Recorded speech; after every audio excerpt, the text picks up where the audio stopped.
demo is for safety squat bar marching. There are lots of variations that you can use here. We're going to set our safety squat bar up in a rack, and I'm going to be showing just a banded variation. So I choked the bands at the bottom of the rig, and I'm going to loop the opposite end up and over the collar. Now you could choose to orient the bands close to the intersection of this piece of the rig and the bottom piece of the rig, so that when you step out, the bands are pulling you towards the front. You could choose to use kettlebells here, you could choose to use chains here, you can choose to use straight weight here. All of the variations apply. But we do like to use a safety squat bar.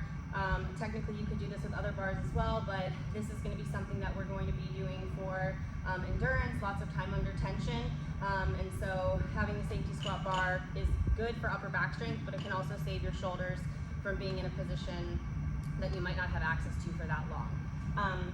So to demo this, we're going to get under the bar just like we would to squat, and as I step back, I've oriented my bands straight down so that my band tension is perpendicular to the floor, everything straight up and down. Now, just like there's different setups for your accommodating resistance or your load or your direction of your load, there's also different things you can do here with your marching.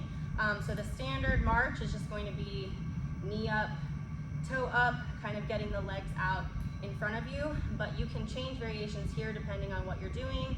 You can go wider marching, you can do like low amplitude marching.